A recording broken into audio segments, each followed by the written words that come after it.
Bonjour à tous, ici Brandon pour signalforex.fr. Je vous propose aujourd'hui, 3 février 2012, une analyse technique sur la parité euro-dollar.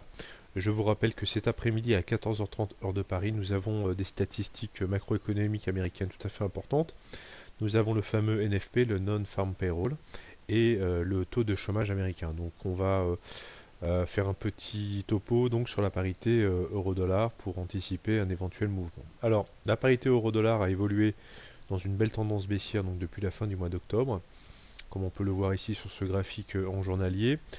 Cette tendance baissière a été matérialisée par un canal baissier que je trace devant vous. Nous avons eu également une moyenne mobile à 20 jours qui a parfaitement contenu et coiffé en résistance donc cette tendance baissière. Et puis nous avons eu un signal d'achat donc le 18 janvier, puisque nous avons eu un débordement par le haut à la fois de la moyenne mobile à 20 jours, ce qu'on appelle un breakout, une cassure à la hausse, donc à la fois de cette moyenne mobile à 20 jours et de ce canal aussi. Alors depuis lors, donc depuis ce passage au-dessus, donc à un 28,70, eh bien la parité a connu une belle accélération à la hausse, puisqu'on est venu toucher un plus haut à 1,3230, 1,3235, qui constitue notre résistance en daily. Alors, actuellement, donc, nous sommes repartis dans une tendance haussière. On va donc privilégier, je le rappelle, un trading en stratégie de suivi de tendance, un peu difficile actuellement dans la mesure où on n'a pas encore de signaux tout à fait, ou en tout cas d'indicateurs tout à fait intéressants à exploiter. Je vais passer sur une unité de temps plus courte, notamment du H1. Alors, comme on peut le voir donc sur ce graphique en H1, cette paire donc avec donc a touché un plus haut à 1,3230, donc c'était le 27 au soir à 22 heures, et puis là on voit bien que la paire évolue dans un range compris donc entre cette résistance à 1,3235 et donc un support à 1,30 et en extension 1,3030. Donc je vais tracer ce support devant vous. Voilà. Donc ce qui est intéressant pour nous, c'est qu'on voit bien l'indécision actuellement, puisque on est à la fois là aujourd'hui donc dans un beau triangle d'indécision, avec des plus hauts qui sont de plus en plus bas et des plus bas de plus en plus haut. Donc on va sans doute avoir à 14h30 une sortie par le haut ou par le bas. Alors personnellement, dans la mesure où nous sommes dans une tendance haussière, on l'a vu en daily, j'aurais un petit biais haussier.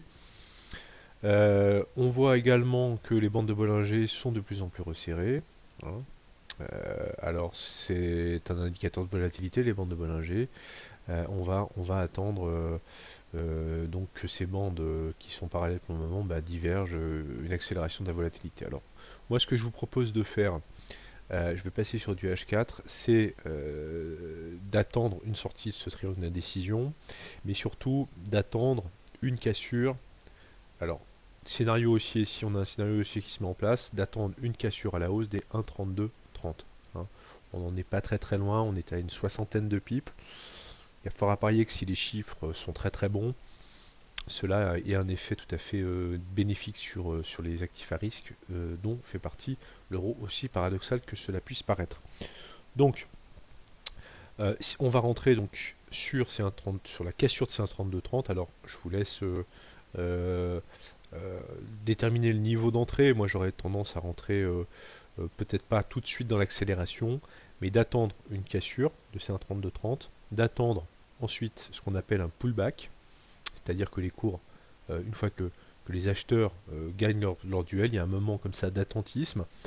Certains traders clôturent leur position, ceux qui a tendance donc rachètent leur long, enfin vendent leur long plutôt, et puis les cours ont tendance donc à stagner, voire à reculer un petit peu.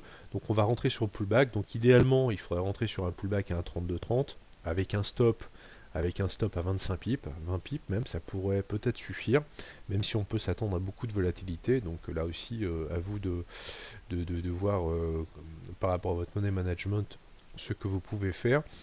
Donc rentrer sur le pullback à 1,3230 et puis on va viser, à mon avis, en ligne droite, les 1,3420 qui constituent, on peut le voir sur ce graphique, donc un objectif que j'ai tracé là, un objectif en day trading qui pourrait être donc atteint dans la journée, tout à fait intéressant.